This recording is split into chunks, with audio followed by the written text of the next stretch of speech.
Airport ਦੇ ਉੱਤੇ ਜਿਹੜੇ ਸਟੂਡੈਂਟ ਆਲਰੇਡੀ ਐਡਮਿਸ਼ਨ ਇੱਥੇ ਲੈ ਚੁੱਕੇ ਨੇ ਉਹਨਾਂ ਨੂੰ ਵੀ ਡਿਪੋਰਟ ਕੀਤਾ ਜਾ ਰਿਹਾ ਹੈ।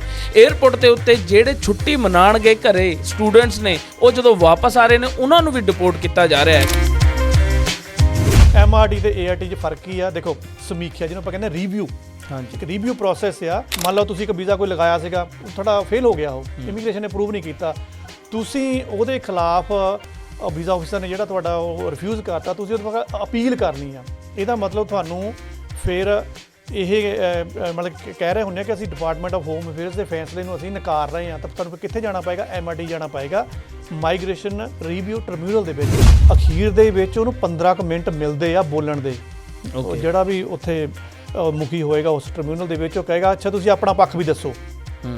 ਉਹ 15 ਮਿੰਟ ਇੰਨੇ ਕੁ ਜ਼ਿਆਦਾ ਪ੍ਰੈਸ਼ੀਅਸ ਆ, ਜੇ ਉਹ ਤੁਹਾਡਾ ਜਿਹੜਾ ਕਾਬਲ ਬੰਦਾ ਢੰਗ ਨਾਲ ਉੱਥੇ ਰਿਪਰੈਜ਼ੈਂਟ ਕਰ ਗਿਆ, ਤੁਹਾਡੀ MRT ਸਕਸੈਸ ਆ, ਤੁਸੀਂ ਉਹ 'ਚੋਂ ਬਰੀ ਹੋ ਕੇ ਆਉਂਗੇ, ਤੁਸੀਂ ਜਿੱਤ ਕੇ ਆਉਂਗੇ। ਆਪਣਾ ਇੱਕੋ ਸਵਾਲ ਇੱਕ ਲਾਈਨ ਦਾ ਜੀ ਕਿ ਇਹ ਸਟੂਡੈਂਟਸ ਦੀ ਡਿਪੋਰਟੇਸ਼ਨ ਕਿਉਂ?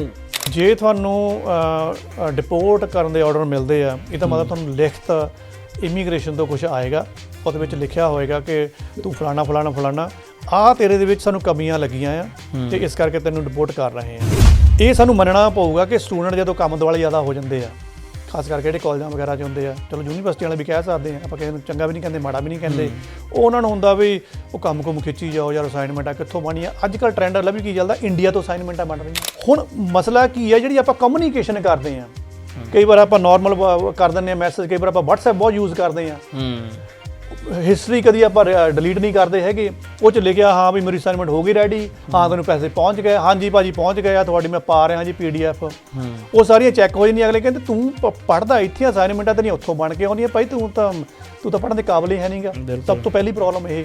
ਦੂਸਰੀ ਪ੍ਰੋਬਲਮ, ਜੇ ਆਸਟ੍ਰੇਲੀਆ ਦਾ ਆਪਾਂ ਲਾਅ ਦੇਖੀਏ, ਸਟੂਡੈਂਟ ਦੇ ਫੋਨ ਦੇ ਵਿੱਚੋਂ ਜਿਹੜੇ ਆਪਾਂ WhatsApp ਗਰੁੱਪ ਆਪਾਂ ਬਹੁਤ ਜੁਆਇਨ ਕਰਦੇ ਹਾਂ, ਬੜਾ ਸ਼ੌਂਕ ਹੁੰਦਾ ਸਾਨੂੰ, ਆਪਾਂ ਐਡਮਿਨ ਬਣਿਓ ਫਲਾਨਾ, ਪੋਰਨ ਮਟੀਰੀਅਲ ਨਿਕਲ ਰਿਹਾ ਫਿਰ ਹਜੇ। ਅਤੇ ਇੱਥੇ ਪੋਰਨ ਤਾਂ ਤੁਸੀਂ ਹਿਊਮਨ ਦਾ ਪੋਰਨਸ ਕੋਈ ਲੈ ਕੇ ਆਉਂਦੇ ਹੋ, ਉਹ ਤਾਂ ਹੋ ਸਕਦਾ ਤੁਹਾਨੂੰ ਜੇਲ੍ਹ 'ਚ ਛੱਡ ਦੇਣਾ। ਕਿਸੇ ਵੀ ਤਰ੍ਹਾਂ ਦੀ ਫੋਨ ਤੁਹਾਡੇ ਕੋਲ ਕੁਝ ਵੀ ਐਵੀਡੈਂਸ ਮਿਲ ਗਿਆ, ਵੀਡੀਓ, ਈਵਨ ਕਿ ਫੁਟੇਜ ਵੀ ਤੁਸੀਂ ਰਗੜੇ ਗਏ ਆ। ਬੱਚਿਆਂ ਲਈ ਤਾਂ ਬਹੁਤ ਹੀ ਜ਼ਿਆਦਾ ਘਾਤਕ ਹੈ ਜੇ ਬੱਚਿਆਂ ਦੀ ਨਿਕਲ ਗਈ। ਜੇ ਅਡਲਟਸ ਦੀ ਵੀ ਨਿਕਲ ਗਈ ਆ, ਸਵਾਲ ਜਵਾਬ ਹੋ ਜਾਣੇ ਵੀ ਇਹ ਕੀ ਕੱਲ੍ਹ ਹੀ ਰੱਖਿਆ ਹੋਇਆ, ਤੂੰ ਪੜ੍ਹਨ ਆਉਂਦਾ ਕਿ ਆਹ ਚੀਜ਼ਾਂ ਵੇਚਣ ਲੈਣ ਆਉਣਾ ਆ। ਤੀਸਰਾ ਹੁਣ ਇਹਨਾਂ ਨੇ ਐਡ ਕਰਤਾ ਜੀ ਐਨੀਮਲ ਦਾ ਪੋਰਨ ਵੀ ਕੋਈ ਨਿਕਲ ਗਿਆ। ਚੈਟ ਦੇ ਵਿੱਚ ਤੁਸੀਂ ਕਈ ਵਾਰ ਗੱਲਾਂ ਬਾਤਾਂ ਇਹੋ ਜਿਹੀਆਂ ਕਰ ਜਾਂਦੇ ਆ ਆਪਣੇ ਇੰਪਲੋਇਜ਼ ਦੇ ਨਾਲ, ਕਿਉਂਕਿ ਸੱਟੀਆਂ ਲਾਈਆਂ ਹੁੰਦੀਆਂ ਆ, ਭਾਈ ਉਹ ਭਾਜੀ ਸੈਲਰੀ ਪਾਤੀ ਸੀ ਮੈਂ, ਉਹ ਭਾਜੀ ਤੁਸੀਂ ਮੇਰਾ ਉਹ ਸੁਪਰਨੇਸ਼ਨ ਵੀ ਓਕੇ ਕੀਤਾ, ਉਹ ਭਾਜੀ ਤੁਹਾਡਾ ਤਾਂ ਅਕਾਊਂਟੈਂਟ ਉਹ ਦੁਬਾਰਾ ਮੇਰੇ ਕੋਲ ਪੈਸੇ ਮੰਗੀ ਜਾਂਦਾ, ਮੈਂ ਤਾਂ 2 ਸੈਲਰੀ ਦੇ ਪੈਸੇ ਪਹਿਲੇ ਦਿੱਤੇ ਹੋਏ ਆ। ਉਹ ਭਾਈ ਇਹ ਚੈਟ ਤੁਹਾਡੀ ਚੈੱਕ ਹੁੰਦੀ ਆ ਸਭ ਤੋਂ ਪਹਿਲਾਂ ਫੋਨ ਦੇ ਵਿੱਚੋਂ। ਅਗਰ ਉਹਨਾਂ ਨੇ ਕੋਈ ਇਹੋ ਜਿਹਾ ਵੀ ਐਵੀਡੈਂਸ ਮਿਲ ਗਿਆ ਆ, ਉਹਨੂੰ ਚੈੱਕ ਤੁਹਾਡੇ ਮੂਹਰੇ ਰੱਖ ਦੇਣਾ ਕਿ ਪੁੱਤਰਾ ਪੜ੍ਹਨਾ ਆਉਂਦਾ ਕਿ ਤੂੰ ਆਹ ਕੰਮ ਕਰਨਾ ਆਉਂਦਾ ਹੈ। ਔਰ ਆਸਟ੍ਰੇਲੀਆ ਦੇ ਵਿੱਚ ਵੀ ਕੁਝ ਇਸ ਤਰੀਕੇ ਦੇ ਕਾਨੂੰਨ ਨੇ ਕਿ ਵੀ ਬੱਚਾ ਪੈਦਾ ਹੋ ਜਾਂਦਾ ਉਹ PR ਲੈ ਲੈਂਦਾ, ਪਰ ਮਾਂ-ਬਾਪ ਫਿਰ ਵੀ ਕੱਚੇ ਰਹਿੰਦੇ ਆ। ਆਸਟ੍ਰੇਲੀਆ ਦੇ ਵਿੱਚ ਵੀ 10 ਸਾਲ ਜੇ ਨਿਆਣਾ ਪੜ੍ਹ ਜਾਂਦਾ ਆ ਤਾਂ ਉਹ ਤਾਂ ਇੱਥੇ ਤਾਂ ਵਸਨੀਕ ਬਣ ਜਾਏਗਾ, ਕੋਈ ਸਮੱਸਿਆ ਨਹੀਂ ਹੈਗੀ, ਪਰ ਮਾਂ ਪਿਓ ਆਟੋਮੈਟਿਕਲੀ ਉਹਦੇ ਵਿੱਚ ਪੱਕੇ ਨਹੀਂ ਹੋਣੇ ਹੈਗੇ। ਪੱਕੇ ਕਿੱਦਾਂ ਹੋ ਸਕਦੇ ਆ? ਦੇਖੋ, ਜਦੋਂ 10 ਸਾਲ ਹੋ ਗਏ, ਇਹ ਕੇਸ ਉਦੋਂ ਬਣਦਾ ਹੁੰਦਾ ਨਾ ਵੀ ਆਪਾਂ ਤਾਂ ਆ ਗਿਆ ਵਿਜ਼ਟਰ ਵੀਜ਼ਿਆਂ ਦੇ ਉੱਪਰ, ਆਪਾਂ ਇਲੀਗਲ ਰਹੀ ਜਾਂਦੇ ਆ। ਨਿਆਣਾ ਇੱਥੇ ਦਾ ਜੰਮਿਆ ਆ, ਉਹ ਇੱਥੇ ਦਾ ਪੜ੍ਹ ਕੇ 10 ਸਾਲ ਲਗਾ ਕੇ ਉਹ ਪੱਕਿਆਂ ਦੇ ਵਿੱਚ ਸ਼ਾਮਲ ਹੋ ਗਿਆ ਆ, ਤੇ ਅਸੀਂ ਫਿਰ ਇਸ ਕੇਸ ਦੇ ਵਿੱਚ ਕਰ ਕੀ ਸਕਦੇ ਹਾਂ? ਇਹਦਾ ਸਭ ਤੋਂ ਵਧੀਆ ਜਿਹੜਾ ਤਰੀਕਾ ਉਹ ਇਹੀ ਆ। ਆਸਟ੍ਰੇਲੀਆ, ਕੈਨੇਡਾ, ਅਮਰੀਕਾ, ਇੰਗਲੈਂਡ ਇੱਕ ਇੱਦਾਂ ਦੇ ਮੁਲਕ ਨੇ ਜਿੱਥੇ ਹਰ ਇੱਕ ਪੰਜਾਬੀ ਜਾਣਾ ਚਾਹੁੰਦਾ ਹੈ ਤੇ ਉੱਥੇ ਆਪਣੀ ਲਾਈਫ ਨੂੰ ਵਧੀਆ ਬਣਾਉਣਾ ਚਾਹੁੰਦਾ ਹੈ। ਤੇ ਇਸ ਵਕਤ ਇਹਨਾਂ ਸਾਰੇ ਮੁਲਕਾਂ ਦੇ ਵਿੱਚ ਜਿਹੜਾ ਮੁਲਕ ਸਭ ਤੋਂ ਜ਼ਿਆਦਾ ਇਸ ਵਕਤ ਚਰਚਾ ਦੇ ਵਿੱਚ ਹੈ ਉਹ ਹੈ ਆਸਟ੍ਰੇਲੀਆ। ਆਸਟ੍ਰੇਲੀਆ ਦੇ ਵਿੱਚ ਜਦੋਂ ਵੀ ਕੋਈ ਸਟੂਡੈਂਟ ਜਾ ਰਿਹਾ ਆ, ਉਸਨੂੰ ਸਭ ਤੋਂ ਵੱਡਾ ਡਰ ਇਹ ਹੈ ਕਿ ਕੀ ਉਹ 에ਅਰਪੋਰਟ ਨੂੰ ਕ੍ਰਾਸ ਕਰ ਪਾਏਗਾ। 에ਅਰਪੋਰਟ ਦੇ ਉੱਤੇ ਜਿਹੜੇ ਸਟੂਡੈਂਟ ਆਲਰੇਡੀ ਐਡਮਿਸ਼ਨ ਇੱਥੇ ਲੈ ਚੁੱਕੇ ਨੇ ਉਹਨਾਂ ਨੂੰ ਵੀ ਡਿਪੋਰਟ ਕੀਤਾ ਜਾ ਰਿਹਾ ਹੈ। 에ਅਰਪੋਰਟ ਦੇ ਉੱਤੇ ਜਿਹੜੇ ਛੁੱਟੀ ਮਨਾਉਣ ਗਏ ਘਰੇ ਸਟੂਡੈਂਟਸ ਨੇ ਉਹ ਜਦੋਂ ਵਾਪਸ ਆ ਰਹੇ ਨੇ ਉਹਨਾਂ ਨੂੰ ਵੀ ਡਿਪੋਰਟ ਕੀਤਾ ਜਾ ਰਿਹਾ ਹੈ। ਕੁਝ ਸਟੂਡੈਂਟ ਤਾਂ ਇੱਦਾਂ ਦੇ ਵੀ ਨੇ ਕਿ ਉਹ ਕਿਸੇ 에ਅਰਪੋਰਟ 'ਤੇ ਨਹੀਂ ਗਏ, ਕੰਟਰੀ ਆਊਟ ਨਹੀਂ ਕੀਤੀ ਉਹਨਾਂ ਨੇ, ਪਰ ਫਿਰ ਵੀ ਉਹਨਾਂ ਨੂੰ ਡਿਪੋਰਟ ਕੀਤਾ ਜਾ ਰਿਹਾ ਹੈ। ਇੱਦਾਂ ਦੀਆਂ ਬਹੁਤ ਸਾਰੀਆਂ ਖਬਰਾਂ ਆ ਰਹੀਆਂ ਨੇ। ਇਹ ਕਿਉਂ ਡਿਪੋਰਟ ਹੋ ਰਹੇ ਨੇ, ਕੀ ਵਜ੍ਹਾ ਹੈ, ਕਿਹੜੀਆਂ ਵੀਜ਼ਾ ਦੀਆਂ ਕੰਡੀਸ਼ਨਾਂ ਨੇ ਜਿਨ੍ਹਾਂ ਕਰਕੇ ਇਹਨਾਂ ਨੂੰ ਡਿਪੋਰਟ ਕੀਤਾ ਜਾ ਰਿਹਾ। ਇਸ ਪ੍ਰੋਗਰਾਮ ਦੇ ਵਿੱਚ ਅਸੀਂ ਉਹ ਸਾਰੀਆਂ ਗੱਲਾਂ ਕਰਾਂਗੇ, ਨਾਲੇ ਗੱਲਬਾਤ ਕਰਾਂਗੇ ਨਵੀਂ ਲੇਟੈਸਟ ਅਪਡੇਟ 189 ਤੇ 482 ਦੇ PR ਵੀਜ਼ਾ ਦੇ ਬਾਰੇ। ਤੇ ਆਓ ਗੱਲ ਕਰਦੇ ਹਾਂ ਇਸ ਇੰਡੋਸ TV ਪੋਡਕਾਸਟ ਦੇ ਵਿੱਚ। ਤੇ ਸਾਡੇ ਨਾਲ ਜੁੜੇ ਹੋਏ ਨੇ ਪੰਜਾਬੀ ਟ੍ਰਿਬਿਊਨ ਦੇ ਪੱਤਰਕਾਰ ਹਰਜੀਤ ਲਸਾੜਾ ਜੀ, ਬਹੁਤ ਬਹੁਤ ਧੰਨਵਾਦ ਭਾਜੀ। ਸਤਿ ਸ਼੍ਰੀ ਅਕਾਲ, ਸਵਾਗਤ ਹੈ ਤੁਹਾਡਾ ਇੰਡੋਸ ਪੋਡਕਾਸਟ ਦੇ ਵਿੱਚ ਜੀ। ਹਾਂ, ਸਤਿ ਸ੍ਰੀ ਅਕਾਲ ਅਭੀ, ਸਾਨੂੰ ਸਾਰਿਆਂ ਨੂੰ ਸਤਿ ਸ੍ਰੀ ਅਕਾਲ ਜੀ। ਭਾਈ ਸਭ ਤੋਂ ਪਹਿਲਾਂ ਤਾਂ ਦੇਖੋ, ਇਸ ਵਕਤ ਜਿਹੜਾ ਬਹੁਤ ਜ਼ਿਆਦਾ ਚਰਚਾ ਦਾ ਵਿਸ਼ਾ ਹੈ, ਜਿਹੜਾ ਅੱਜ ਦੇ ਆਪਣੇ ਪੋਡਕਾਸਟ ਦੀ ਟਾਕ ਦਾ ਵੀ ਵਿਸ਼ਾ ਹੈ ਕਿ ਸਟੂਡੈਂਟਸ ਨੂੰ ਡਿਪੋਰਟ ਕੀਤਾ ਜਾ ਰਿਹਾ ਹੈ। ਮਤਲਬ ਕੋਈ ਵੀ ਸਟੂਡੈਂਟ, ਚਾਹੇ ਉਹ ਮਤਲਬ ਵਾਪਸ ਆ ਰਿਹਾ ਹੈ ਜਾਂ ਇੱਥੋਂ ਜਾ ਰਿਹਾ ਹੈ ਜਾਂ ਕੁਛ ਨਹੀਂ ਵੀ ਜਾ ਰਹੇ, ਪਰ ਉਹ ਡਿਪੋਰਟ ਹੋ ਰਹੇ ਨੇ। ਇਹ ਇੱਕ ਇਸ ਵਕਤ ਦਾ ਸਭ ਤੋਂ ਭਖਦਾ ਹੋਇਆ ਮੁੱਦਾ ਆ। ਇਸ ਦੇ ਉੱਤੇ ਵੀ ਗੱਲ ਕਰਾਂਗੇ ਹੀ, ਪਰ ਲੇਕਿਨ ਇਹ ਸਟੂਡੈਂਟਸ ਦੇ ਨਾਲ ਇੱਕ ਹੋਰ ਵਿਸ਼ਾ ਨਾਲ ਜਿਹੜਾ ਸਭ ਤੋਂ ਇੰਪੋਰਟੈਂਟ ਇਸ ਵਕਤ ਜੁੜਿਆ ਹੋਇਆ ਉਹ ਹੈ MRT ਜਾਂ ART, ਜਿਸ ਦਾ ਬਹੁਤ ਜ਼ਿਆਦਾ ਸੰਬੰਧ ਮੰਨਿਆ ਜਾ ਰਿਹਾ ਹੈ। ਮਤਲਬ ਜੇ ਸਾਨੂੰ ਥੋੜ੍ਹਾ ਜਿਹਾ ਤੁਸੀਂ ਉਸ ਦੇ ਬਾਰੇ ਦੱਸੋ ਕਿ MRT ਤੇ ART ਕੀ ਹੈ ਅਤੇ ਇਸ ਦਾ ਸੰਬੰਧ ਸਟੂਡੈਂਟਸ ਨਾਲ ਕੀ ਹੈ। ਜੀ ਜੀ, ਧੰਨਵਾਦ ਲਵੀ। ਪਹਿਲੀ ਗੱਲ ਤਾਂ ਇਹ ਹੈ ਕਿ ਵਿਸ਼ਾ ਤੁਸੀਂ ਰੱਖਿਆ ਹੈਗਾ ਵੀ ਸਟੂਡੈਂਟ ਜਿਹੜੀ ਡੈਪੂਟੇਸ਼ਨ ਹੋ ਰਹੀ ਹੈ ਆਸਟ੍ਰੇਲੀਆ ਤੋਂ, ਉਹਦੇ ਉੱਪਰ ਗੱਲ ਕਰੀਏ। ਬਿਲਕੁਲ ਗੰਭੀਰ ਵਿਸ਼ਾ ਹੈ, ਜ਼ਰੂਰ ਆਪਾਂ ਗੱਲਬਾਤ ਕਰਾਂਗੇ। ਜਿਹੜਾ MRT ਤੇ ART ਹੈ, ਇਹ ਵੈਸੇ ਇਸ ਵਿਸ਼ੇ ਨਾਲ ਸੰਬੰਧ ਨਹੀਂ ਰੱਖਦਾ ਹੈਗਾ, ਪਰ ਇਹ ਆਪਣੇ ਆਪ ਦੇ ਵਿੱਚ ਇੱਕ ਬਹੁਤ ਵੱਡਾ ਵਿਸ਼ਾ ਆ। ਜਿਹਨੂੰ ਆਪਾਂ ਕਹਿ ਲਈਏ ਵੀ ਪੂਰਾ ਡਿਸਕਸ ਕਰਨਾ ਤਾਂ ਇੱਕ ਬਹੁਤ ਲੰਮਾ ਸਮਾਂ ਚਾਹੀਦਾ, ਪਰ ਮੈਂ ਹਲਕਾ ਜਿਹਾ ਦੱਸਦਾ ਕਿ MRT ਤੇ ART, ਕਿਉਂਕਿ ਇਹ ਦੋ ਟਰਮਸ ਨਾ ਸਟੂਡੈਂਟ ਦਾ ਲਾਈਫ ਜਿਹੜੀ ਆ, ਜਦੋਂ ਤੱਕ ਉਹ ਕਿਤੇ ਪੱਕਾ ਨਹੀਂ ਹੋ ਜਾਂਦਾ, ਸੈੱਟ ਨਹੀਂ ਹੋ ਜਾਂਦਾ, ਉਦੋਂ ਤੱਕ ਇੱਕ ਹਊਆ ਜਿਹਾ ਇਹਨਾਂ ਦਾ ਬਣਿਆ ਰਹਿੰਦਾ ਜੀ। ਮੇਰਾ ਤਾਂ ਐਂ ਹੋ ਜਾਣਾ, ਮੇਰੇ ਏਜੰਟ ਨੇ MRT ਲਾਤੀ, ਹੁਣ ਉਹ ਕੇਸ ਫੈਡਰਲ ਚਲ ਗਿਆ, ਹੁਣ ਮਿਨਿਸਟਰੀ ਚਲ ਗਿਆ ਜਾਂ ART ਚਲ ਗਿਆ। ਫਿਰ ਇਹਦੇ ਵਿੱਚ ਇੱਕ ਹੋਰ ਟਰਮ ਵੀ ਆਉਂਦੀ ਹੈ, AAT ਵੀ ਆਉਂਦੀ ਹੈ, ਉਹਨੂੰ ਆਪਾਂ ਐਡਮਿਨਿਸਟ੍ਰੇਟਿਵ ਅਪੀਲਸ ਟ੍ਰਿਬਿਊਨਲ ਵੀ ਕਹਿੰਦੇ ਹਾਂ। ਇਹ ਯਾਨੀ ਤਿੰਨ ਅੱਖਰਾਂ ਵਾਲੇ ਜਿਹੜੇ ਸ਼ਬਦ ਆ ਨਾ, ਇਹ ਇੱਕ ਕਹਿ ਲਓ ਵੀ ਹਊਆ ਆ। ਸੋ ਉਹਦਾ ਮੈਂ ਹਲਕਾ ਜਿਹਾ ਤੁਹਾਨੂੰ ਦੱਸ ਦਿੰਦਾ ਕਿ ਇਹ ਹੁੰਦਾ ਕੀ ਚੀਜ਼ ਆ, ਫਿਰ ਆਪਾਂ ਆਪਣੇ ਮੇਨ ਵਿਸ਼ੇ ਦੇ ਉੱਪਰ ਚੱਲਦੇ ਹਾਂ। ਦੂਸਰਾ, ਜਿਹੜੇ ਦਰਸ਼ਕ ਸਾਨੂੰ ਦੇਖ ਰਹੇ ਆ, ਦੇਖੋ ਲਵੀ ਜੀ, ਪਹਿਲੀ ਗੱਲ ਤਾਂ ਇਹ ਆ, ਅੱਜ ਤੁਸੀਂ ਬਿਠਾ ਤਾਂ ਲਿਆ ਮੈਨੂੰ ਇਸ ਵਿਸ਼ੇ ਦੇ ਉੱਪਰ ਬੋਲਣ ਦੇ ਲਈ, ਪਰ ਮੈਂ ਮਾਈਗ੍ਰੇਸ਼ਨ ਦਾ ਕੋਈ ਮਾਹਰ ਜਾਂ ਕਹਿ ਲਓ ਕਿ ਮੈਂ ਕੋਈ ਸਰਟੀਫਾਈਡ ਏਜੰਟ ਨਹੀਂ ਹੈਗਾ, ਜਾਂ ਮੈਂ ਉਸ ਬੋਡੀ ਤੋਂ ਸਰਟੀਫਾਈਡ ਨਹੀਂ ਹੈਗਾ। ਹਾਂ, ਇੰਨਾ ਮੈਂ ਜ਼ਰੂਰ ਤੁਹਾਨੂੰ ਯਕੀਨ ਦਿਵਾ ਸਕਦਾ ਕਿ ਐਜ਼ ਏ ਪੱਤਰਕਾਰ, ਕਿਉਂਕਿ ਅਸੀਂ ਰੋਜ਼ਾਨਾ ਇਹਨਾਂ ਤੋਂ ਆਰਟੀਕਲ ਲਿਖਦੇ ਜਾਂ ਖਬਰਾਂ 'ਚ ਗੱਲਾਂ ਕਰੀਦੀਆਂ, ਸਾਡੀ ਇਹਦੇ ਵਿੱਚ ਝਾਕ ਰਹਿੰਦੀ ਆ। ਹਾਂਜੀ, ਸਾਨੂੰ ਇਹਦੀਆਂ ਬਰੀਕੀਆਂ ਦਾ ਪਤਾ ਆ, ਅਤੇ ਉਹਦੇ ਹਿਸਾਬ ਦੇ ਨਾਲ ਜੋ ਤਰਕ ਬਾਹਰ ਨਿਕਲ ਕੇ ਆਉਂਦਾ, ਮੈਂ ਅੱਜ ਉਹ ਤੁਹਾਡੇ ਸਾਹਮਣੇ ਰੱਖ ਦਾਂਗਾ ਥੋੜ੍ਹੇ ਸ਼ਬਦਾਂ ਦੇ ਵਿੱਚ ਹੀ, ਲੇਕਿਨ ਉਹ ਹੋਏਗਾ ਸਿੱਧਾ ਅਤੇ ਸਪਾਟ, ਹੋ ਸਕਦਾ ਥੋੜ੍ਹੇ ਫਿਰ ਗਿੱਟਿਆਂ ਗੋਡਿਆਂ 'ਚ ਵੀ ਲੱਗੇ। ਠੀਕ ਹੈ ਜੀ। MRT ਤੇ ART 'ਚ ਫਰਕ ਕੀ ਆ? ਦੇਖੋ, ਜਿਹੜੀ MRT ਤੇ ART ਹੈਗੀ ਆਸਟ੍ਰੇਲੀਆ ਦੇ ਮਾਈਗ੍ਰੇਸ਼ਨ ਸੰਬੰਧੀ ਸਮੀਖਿਆ, ਜਿਹਨੂੰ ਆਪਾਂ ਕਹਿੰਦੇ ਰਿਵਿਊ। ਹਾਂਜੀ, ਇੱਕ ਰਿਵਿਊ ਪ੍ਰੋਸੈਸ ਆ, ਯਾਨੀ ਇਸ ਪ੍ਰੋਸੈਸ ਦੇ ਨਾਲ ਇਹ ਜੁੜੇ ਹੋਏ ਦੋਨੋਂ ਟ੍ਰਿਬਿਊਨਲ ਆ। ਟ੍ਰਿਬਿਊਨਲ ਮਤਲਬ ਕਿ ਜਿੱਥੇ ਬੈਠ ਕੇ ਇੱਕ ਰਿਵਿਊ ਕੀਤਾ ਜਾਂਦਾ ਕਿਸੇ ਦੇ ਕੇਸ ਦਾ। ਕੋਈ ਕੇਸ ਆ ਜਾਂਦਾ ਕਿ ਮੇਰੀ ਆਹ ਚੀਜ਼ ਰੱਦ ਹੋਈ ਆ, ਇਸ ਟ੍ਰਿਬਿਊਨਲ 'ਚ ਉਹਨੂੰ ਜਾਣਾ ਪਏਗਾ, ਉਹਨੂੰ ਪਹਿਲਾਂ MRT ਲੈਣੀ ਪਏਗੀ ਜਾਂ ਫਿਰ ART ਦੇ ਵਿੱਚ ਸ਼ਿਫਟ ਹੋਣਾ ਪਏਗਾ। ਸੋ ਇਹ ਦੋਵੇਂ ਪਹਿਲਾਂ ਵੱਖਰੇ ਸੀਗੇ, ਪਰ ਹੁਣ ਇਹਨਾਂ ਨੂੰ ਇੱਕੋ ਹੀ ਸੰਸਥਾ, ਜਿਹੜੀ ਆਪਾਂ ਗੱਲ ਕੀਤੀ ਹੈ AAT, ਐਡਮਿਨਿਸਟ੍ਰੇਟਿਵ ਅਪੀਲਸ ਟ੍ਰਿਬਿਊਨਲ, ਇਹਦੇ ਅੰਦਰ ਸਮੀਖਿਆ ਕੰਮ ਹੁਣ ਹੋਇਆ ਕਰਨਾ ਆ। ਠੀਕ ਹੈ, ਹੌਲੀ ਹੌਲੀ ਇਹ ਇਕੱਠਾ ਹੋਣ ਲੱਗਾ ਆ। MRT ਤੇ ART 'ਚ ਵੱਡਾ ਫਰਕ ਕੀ ਆ? ਜੇ ਹੁਣ ਆਪਾਂ MRT ਨੂੰ ਪਹਿਲਾਂ ਚੱਕ ਲੈਂਦੇ ਹਾਂ, ਇਹਨੂੰ ਆਪਾਂ ਕਹਿੰਦੇ ਹਾਂ ਮਾਈਗ੍ਰੇਸ਼ਨ ਰਿਵਿਊ ਟ੍ਰਿਬਿਊਨਲ। MRT ਇੱਕ ਸੁਤੰਤਰ ਸੰਸਥਾ ਆ ਜੋ ਵੀਜ਼ਾ ਅਰਜ਼ੀਆਂ ਜਾਂ ਵੀਜ਼ਾ ਰੱਦ ਹੋਣ ਦੇ ਫੈਸਲਿਆਂ ਦੀ ਸਮੀਖਿਆ ਕਰਦੀ ਸੀ। ਠੀਕ ਹੈ ਜੀ। ਹੁਣ ਮੈਂ ਸੀ ਸ਼ਬਦ ਇਸ ਕਰਕੇ ਲਿਆ ਕਿਉਂਕਿ ਇਹ ਕਨਵਰਟ ਹੋਣ ਜਾ ਰਹੇ ਗਾ। ਇਹ ਡਿਪਾਰਟਮੈਂਟ ਆਫ ਇਮੀਗ੍ਰੇਸ਼ਨ, ਜਿਹਨੂੰ ਆਪਾਂ ਕਹਿੰਦੇ ਡਿਪਾਰਟਮੈਂਟ ਆਫ ਹੋਮ ਅਫੇਅਰਸ, ਇਹਦੇ ਫੈਸਲਿਆਂ 'ਤੇ ਦੁਬਾਰਾ ਵਿਚਾਰ ਕਰਦੀ ਹੈ। ਮਤਲਬ ਕਿ ਮੰਨ ਲਓ ਤੁਸੀਂ ਇੱਕ ਵੀਜ਼ਾ ਕੋਈ ਲਗਾਇਆ ਸੀਗਾ, ਉਹ ਤੁਹਾਡਾ ਫੇਲ ਹੋ ਗਿਆ, ਉਹ ਇਮੀਗ੍ਰੇਸ਼ਨ ਨੇ ਅਪਰੂਵ ਨਹੀਂ ਕੀਤਾ, ਤੁਸੀਂ ਉਹਦੇ ਖਿਲਾਫ ਵੀਜ਼ਾ ਆਫਿਸਰ ਨੇ ਜਿਹੜਾ ਤੁਹਾਡਾ ਉਹ ਰਿਫਿਊਜ਼ ਕਰਤਾ, ਤੁਸੀਂ ਉਹਦੇ ਬਾਰੇ ਅਪੀਲ ਕਰਨੀ ਆ। ਇਹਦਾ ਮਤਲਬ ਤੁਹਾਨੂੰ ਫਿਰ ਇਹ ਮਤਲਬ ਕਹਿ ਰਹੇ ਹੁੰਦੇ ਆ ਕਿ ਅਸੀਂ ਡਿਪਾਰਟਮੈਂਟ ਆਫ ਹੋਮ ਅਫੇਅਰਸ ਦੇ ਫੈਸਲੇ ਨੂੰ ਅਸੀਂ ਨਕਾਰ ਰਹੇ ਹਾਂ, ਤਾਂ ਤੁਹਾਨੂੰ ਕਿੱਥੇ ਜਾਣਾ ਪਏਗਾ? MRT ਜਾਣਾ ਪਏਗਾ, ਮਾਈਗ੍ਰੇਸ਼ਨ ਰਿਵਿਊ ਟ੍ਰਿਬਿਊਨਲ ਦੇ ਵਿੱਚ। ਉੱਥੇ ਜਾ ਕੇ ਦੁਬਾਰਾ ਸੁਣਵਾਈ ਹੋਵੇਗੀ, ਉੱਥੇ ਵੀਜ਼ਾ ਅਫਸਰ ਦੇ ਵੀ ਤੱਥ ਦੇਖੇ ਜਾਣਗੇ, ਤੁਹਾਨੂੰ ਵੀ ਮੌਕਾ ਮਿਲੇਗਾ ਕਿ ਤੁਸੀਂ ਆਪਣੇ ਕੇਸ ਨੂੰ ਰੀਪ੍ਰਜੈਂਟ ਕਰੋ। ਅਤੇ ਮੋਸਟਲੀ ਤਾਂ ਇਹੀ ਹੁੰਦਾ ਜੀ, MRT ਕਿਹੜਾ ਜੀ ਕਿਤੇ ਉੱਥੇ ਓਕੇ ਹੋਣੀ ਆ, ਓਕੇ ਹੋ ਜਾਂਦੀਆਂ ਨੇ ਅਗਰ ਤੁਸੀਂ ਆਪਣੇ ਕੇਸ ਨੂੰ ਵਧੀਆ ਢੰਗ ਨਾਲ ਰੀਪ੍ਰਜੈਂਟ ਕਰਦੇ ਜਾਂ ਤੁਹਾਡਾ ਵਕੀਲ ਉੱਥੇ ਵਧੀਆ ਟਾਕ ਕਰਦਾ ਆ। ਇਹ ਸੇਮ ਭਾਜੀ ਤੁਹਾਡੀ ਗੱਲ ਕੱਟ ਰਹੇ ਕਿ ਇਹ ਵੀ ਬੋਲਿਆ ਜਾਂਦਾ ਆ ਕਿ MRT ਪਾ ਦਿਓ, ਮਤਲਬ ਰਹੀ ਚੱਲੋ, ਵੀ ਇਹ ਕਿਹੜਾ ਕਿਤੇ ਇਹਨਾਂ ਦਾ ਕੋਈ ਰਿਜ਼ਲਟ ਆਉਂਦਾ? ਇਹ ਜਿੱਦਾਂ ਹੁੰਦਾ ਨਾ, ਇੱਕ ਚੀਜ਼ ਦਿਮਾਗਾਂ ਦੇ ਵਿੱਚ ਕਿੱਲ ਬਣਾ ਕੇ ਠੋਕਤੀ ਆ, ਇਸ ਤਰ੍ਹਾਂ ਹੁੰਦਾ ਨਹੀਂ ਹੈਗਾ। ਜਦੋਂ ਇਹ ਰਿਵਿਊ ਪ੍ਰੋਸੈਸ ਹੁੰਦੀ ਆ ਨਾ, ਜੇ ਤੁਹਾਡਾ ਆਪਣਾ ਕੋਈ ਤੁਸੀਂ ਏਜੰਟ ਵਗੈਰਾ ਜਾਂ ਵਕੀਲ ਵਗੈਰਾ ਰੱਖਿਆ ਹੋਇਆ, ਤੁਸੀਂ ਯਕੀਨ ਮੰਨਿਓ, ਜਿੰਨੀ ਕਿ ਮੈਨੂੰ ਇਹਦੀ ਜਾਣਕਾਰੀ ਆ, ਅਖੀਰ ਦੇ ਵਿੱਚ ਉਹਨੂੰ 15 ਕੁ ਮਿੰਟ ਮਿਲਦੇ ਆ ਬੋਲਣ ਦੇ। ਜਿਹੜਾ ਵੀ ਉੱਥੇ ਮੁਖੀ ਹੋਏਗਾ ਉਸ ਟ੍ਰਿਬਿਊਨਲ ਦੇ ਵਿੱਚ, ਉਹ ਕਹੇਗਾ ਅੱਛਾ ਤੁਸੀਂ ਆਪਣਾ ਪੱਖ ਵੀ ਦੱਸੋ। ਉਹ 15 ਮਿੰਟ ਇੰਨੇ ਕੁ ਜ਼ਿਆਦਾ ਪ੍ਰੈਸ਼ੀਅਸ ਆ, ਜੇ ਉਹ ਤੁਹਾਡਾ ਜਿਹੜਾ ਕਾਬਲ ਬੰਦਾ ਢੰਗ ਨਾਲ ਉੱਥੇ ਰੀਪ੍ਰਜੈਂਟ ਕਰ ਗਿਆ, ਤੁਹਾਡੀ MRT ਸਕਸੈਸ ਆ। ਤੁਸੀਂ ਉਹ ਚੋਂ ਬਰੀ ਹੋ ਕੇ ਆਉਂਗੇ, ਤੁਸੀਂ ਜਿੱਤ ਕੇ ਆਉਂਗੇ, ਪਰ ਉਹ ਕੁਝ ਪ੍ਰਚਲਨ ਹੀ ਇਹੋ ਜਿਹਾ ਬਣਿਆ ਹੋਇਆ। ਖੈਰ, ਹੁਣ ART ਕੀ ਆ? Administrative review tribunal. ART ਇੱਕ ਨਵੀਂ ਕਹਿ ਲਓ ਕਿ ਸੰਸਥਾ ਕਹਿ ਸਕਦੇ, ਪਰ ਸੰਸਥਾ ਹੀ ਨਾਂ ਦੇ ਸਕਦੇ ਹਾਂ, ਜੋ AAT ਦੀ ਥਾਂ ਲੈਣ ਲਈ ਤਿਆਰੀ ਕੀਤੀ ਜਾ ਰਹੀ ਆ। ਸੋ AAT ਮੀਨਸ ਕਿ ਜਿਹੜਾ ਆਪਾਂ ਨੇ ਪਹਿਲਾਂ ਡਿਸਕਸ ਕੀਤਾ ਸੀਗਾ ਐਡਮਿਨਿਸਟ੍ਰੇਟਿਵ ਅਪੀਲਸ ਟ੍ਰਿਬਿਊਨਲ, ਉਹਦੀ AAT ਦੀ ਜਗ੍ਹਾ ਹੁਣ ਇਹ ART ਆਏਗੀ। ਸੋ ਇਹ ਅਜੇ ਪੂਰੀ ਤਰ੍ਹਾਂ ਲਾਗੂ ਨਹੀਂ ਹੋਈ ਹੈਗੀ, ਜਿਹੜੀ ਆਪਾਂ ਕਹਿਣਾ ਵੀ ਮਾਰਚ 2025 ਤੱਕ ਇਹ ਲਾਗੂ ਹੋਣੀ ਸੀ, ਅਜੇ ਜਾਣੀ ਐਕਟੀਵੇਸ਼ਨ ਦੇ ਵਿੱਚ ਹੈਗੀ ਆ, ਇਹਦੇ ਪ੍ਰਭਾਵ ਤੁਹਾਨੂੰ ਦਿਸਣੇ ਸ਼ੁਰੂ ਹੋ ਜਾਣਗੇ। ਪਰ ਆਸਟ੍ਰੇਲੀਆ ਸਰਕਾਰ ਨੇ 2023 ਵਿੱਚ ਇਹ ਯੋਜਨਾ ਦਾ ਐਲਾਨ ਕਰ ਦਿੱਤਾ ਸੀਗਾ, ਹੁਣ ਜਾ ਕੇ ਇਹ ਇਫੈਕਟ ਦੇ ਵਿੱਚ ਆਏਗੀ। ਹੁਣ ਕਹਿਣ ਨੂੰ ਤਾਂ ਇਹਦੇ ਵਿੱਚ ਬਹੁਤ ਕੁਛ ਆ ਕਿ ਕਿਹੜੇ ਕੇਸ ਹੁੰਦੇ ਜਿਹੜੇ MRT 'ਚ ਰੱਦ ਜਾਣੇ, ਤੁਹਾਡੇ ਕੇਸ ਜਿਹੜੇ ਰੱਦ ਹੁੰਦੇ ਆ, ਵੀਜ਼ਾ ਰੱਦ ਹੁੰਦੇ, ਉਹਨੂੰ MRT 'ਚ ਲੈ ਕੇ ਜਾਣਾ ਆ।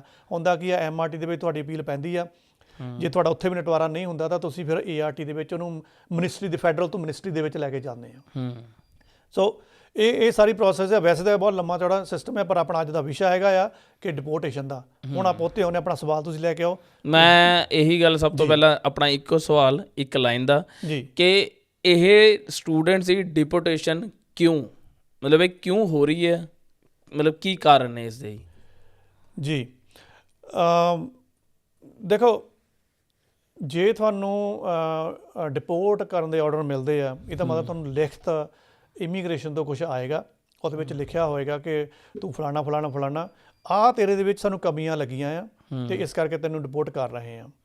ਹੁਣ ਸਿਨੈਰੀਓ ਇਹ ਬਣਦਾ ਕਿ ਜਾਂ ਤਾਂ ਤੁਸੀਂ ਇੱਥੇ ਬੈਠੇ ਸੀ, ਤੁਸੀਂ ਤਾਂ ਕੰਟਰੀ ਆਊਟ ਹੀ ਨਹੀਂ ਕੀਤਾ, ਆਫਸ਼ੋਰ ਹੋਏ ਨਹੀਂ, ਤੁਹਾਨੂੰ ਬੈਠਿਆਂ ਬਿਠਾਇਆ ਨੂੰ ਲੈਟਰ ਆ ਗਿਆ, ਪੋਸੀਬਲ ਆ ਸਕਦਾ, ਉਹ ਵੀ ਦੱਸਦੇ ਆ ਵੀ ਕਿਸ ਤਰ੍ਹਾਂ ਆ ਜਾਂਦਾ।